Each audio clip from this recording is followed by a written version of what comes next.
So if you're in the marketing realm, you probably realize that marketing today isn't the same game that it was 5 years ago. The rules have changed, the tools have evolved, and the economy requires marketing teams to do more with way less. So today let's briefly talk about what's changed in the last few years, how the market's shifted, and what this means for both marketers and companies going forward. So what is marketing? At the core, marketing hasn't really changed. It's about connecting a product or service with the people who need a solution and making them care enough to take action.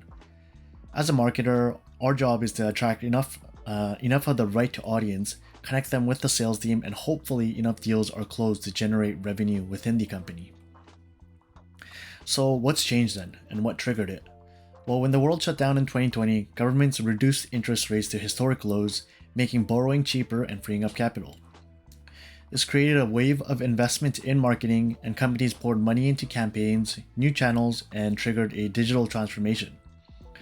This surge was further amplified by social influencers pushing digital marketing as the next big at-home opportunity, similar to that dropshipping craze if you remember that one.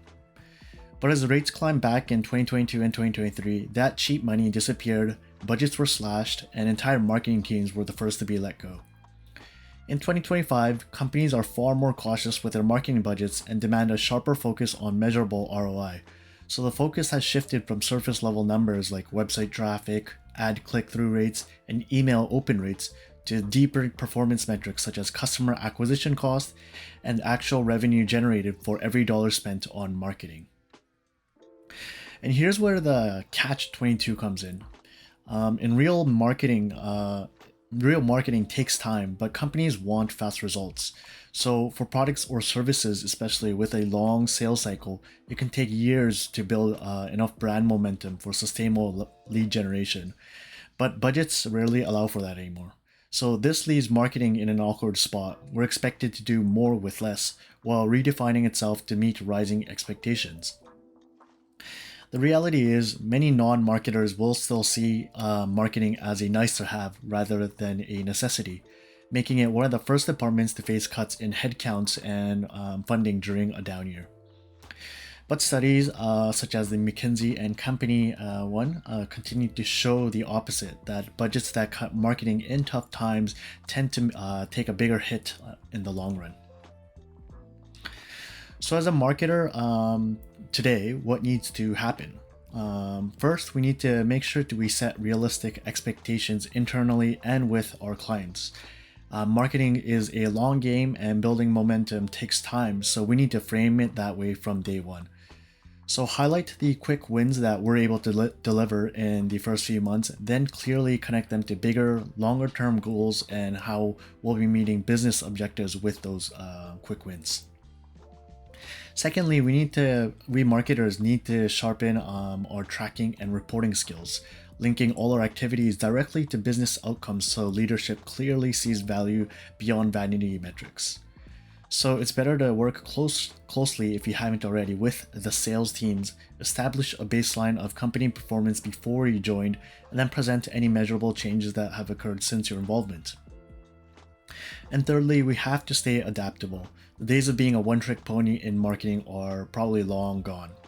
Take for an example an SEO expert. If all they do is chase traffic, it's hard to really show how much impact it has on the business.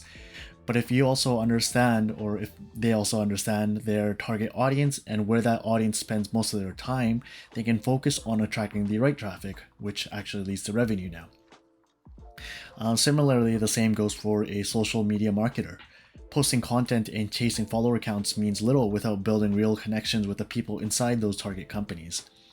The connections are what really put a brand in front of a buyer and can shorten the sales cycles and impact sales. So that's why marketers in 2025, I believe, need to develop a T-shaped skill set. So it's important to really have your specialty. So go deep in one. For example, in here you could see SEO, but it'll also help to have other skills such as web editing, so you could make those keyword implementations, changes to the meta tags, being able to run Google ads, or at least be familiar so you could have a separate keyword research for organic content and paid ads. So it'll be really important going forward in marketing, especially beyond 2025, to have this T-shaped competency and be able to create measurable value and directly contribute to growth within the company. So now let's flip the perspective. If you're a business leader, how do you tell a good marketer from one who's just busy? Well, firstly, you should start by looking at how they talk about results. Are they connecting their work to revenue, pipeline growth, and customer lifetime value, or are they just focused on the surface metrics like clicks and impressions? The good marketers always ask questions about your business goals before pitching tactics, and they can clearly explain how their work moves you toward those goals. Also, pay attention to their adaptability. The best marketers regularly test, learn, and adjust. They're not married to one strategy just because it worked last year or worked a few years ago. Finally, balance business goals with realistic expectations. Everyone wants to be able to grow your traffic by X percentage within a few months, but realistically, marketing builds momentum over months and years, not days. So you should work with a marketer who will be able to who are able to be transparent about timelines, quick wins, and long-term plays, so you know exactly what to expect in the engagement. So I've seen marketing at its best and its worst, its highs and lows. So within the 2020s, past 5 years, a lot has changed. And working with strategists who truly deliver and with others who also talk loudly but never really execute. So I've seen it all. But I've seen some patterns, and it's pretty clear. Companies that slash marketing too soon often fade fast, while those that keep investing through the lean times leap ahead when the market recovers. The winners are backed by marketers who understand the whole processes and don't have just that one narrow skill set. So right now we're seeing another large shakeup with the introduction of AI, and I believe the edge will go to businesses that are able to correctly identify where exactly to use AI to boost efficiency while keeping human creativity and strategy at the core.